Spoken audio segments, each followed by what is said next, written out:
Welcome to my channel Unique English Classes. I am Ravi sir and today I am telling about conditional sentence. मेरे प्यारे दोस्त, आज मैं एक बेहतरीन कंडीशनल सेंटेंस पार्ट थर्ड लेके आया हूँ इस वीडियो में। तो आइए इसको देखते हैं। कंडीशनल सेंटेंस ये केवल जो है एक कल्पना है, इसमें केवल एक कल्पना जो है की गई है इस सेंटेंस में। तो आइए इसको देखते हैं। यहाँ स्ट्रक्चर ये है, यानी ये पार्ट थर्ड का जो है थर्ड कंडीशनल सेंटेंस है। यहाँ हम लिखेंगे इफ के बाद जो है हम सब्जेक्ट का प्रयोग करेंगे और सब्जेक्ट के बाद हैड का यूज होगा प्लस हैड के बाद V3 और V3 के बाद जो है हम लिखेंगे ऑब्जेक्ट और ऑब्जेक्ट के बाद जो है हम कमा करेंगे, फिर लिखेंगे सब्जेक्ट।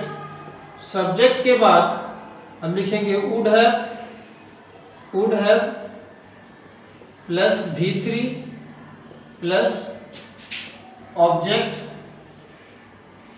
Plus full stop. ये जो है कंडीशनल सेंटेंस बन गया कि subject if plus subject plus had plus V3 plus object और ऑब्जेक्ट के बाद कमा हो जाएगा। फिर सेकंड सेंटेंस से स्टार्ट होगा, यानी subject plus would have plus V3 plus object plus full stop. अब यहाँ जो है ये जो स्ट्रक्चर है ये क्या है, इसको जो हम कहते हैं पास्ट परफेक्ट टेंस। अब यहाँ सबसे पहले इसको सब देखते हैं, यानी इफ जो है ये कंडीशन को इंडिकेट करता है और ये अगर जब ये पास्ट परफेक्ट में होगा तो ये भी पास्ट में ही सेंटेंस बनेगा। अब यहाँ देखते हैं हम एग्जाम्पल के माध्यम से इसको समझने की कोशिश करते हैं। इसके पहले ये जान लेते हैं कि ये जो सेंटेंस है, जो स्ट्रक्चर है, ये सेंस हिंदी सेंस क्या देता है, तभी तो पहचान पाएंगे ना। ये हिंदी सेंस देगा ता है, ता ते ती, यानी ये अंत में इस हिंदी सेंटेंस के अंत में जो है ता ते ती सेंस देगा। अब यहाँ देखते हैं एग्जाम्पल में कि अगर तुम यहाँ आते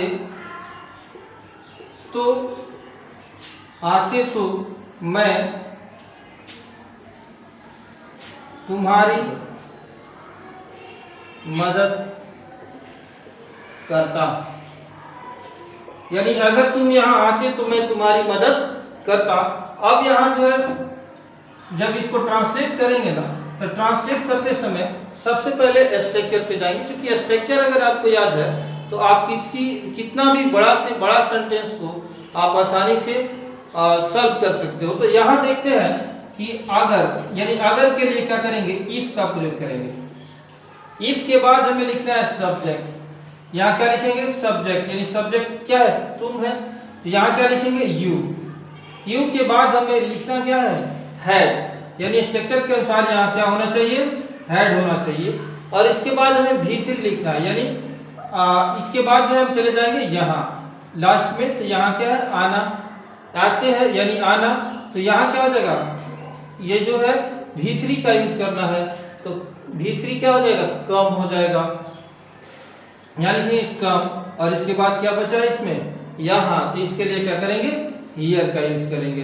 अब देखिए यहाँ जो है हिंदी में तो होता है और अंग्रेजी में इसका केवल कमा कर देते हैं, तो इसका सेंस निकल जाता है। अब क्या करेंगे, नेक्स्ट सेंटेंस बनाएंगे।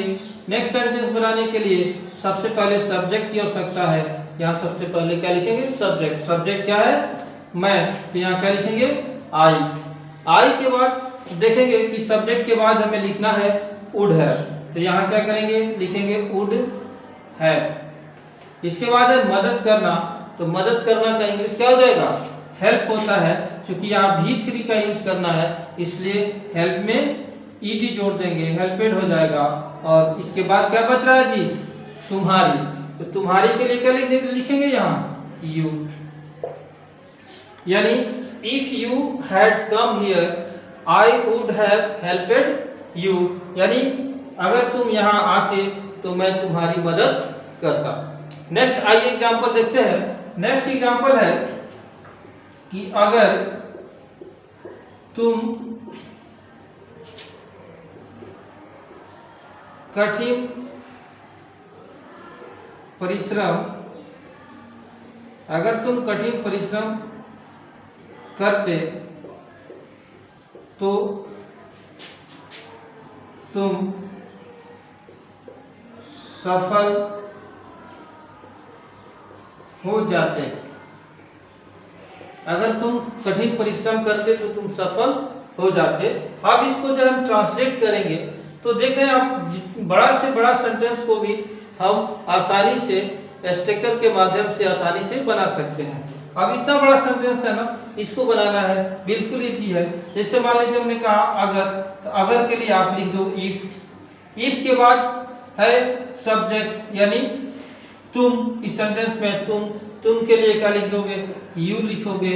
और इसके बाद लास्ट में चले जाओगे, यानी कठिन परिश्रम करना, यानी work.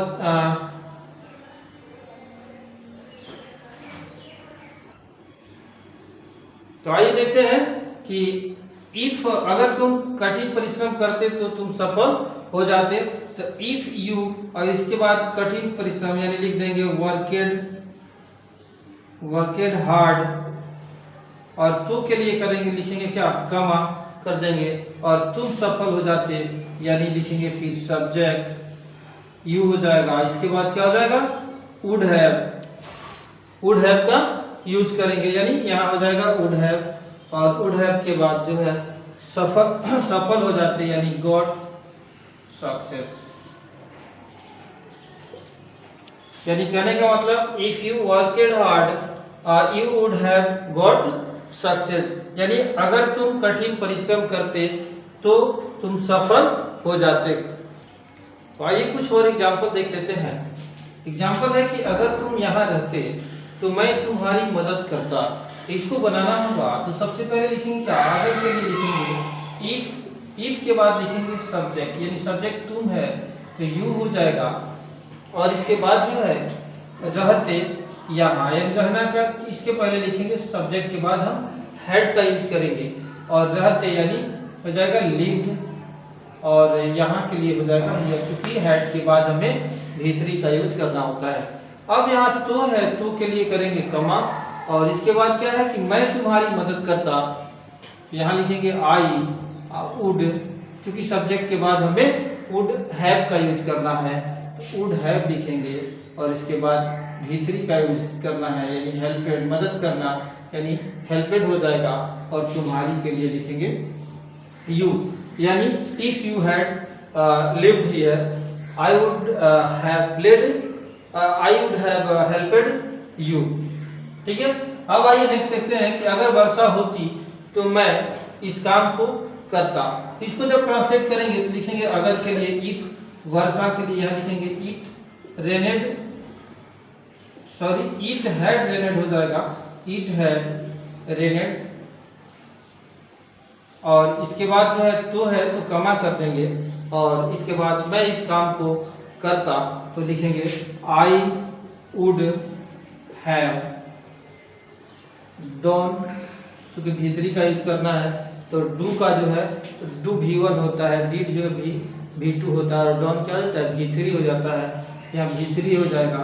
I would have done this work, यानी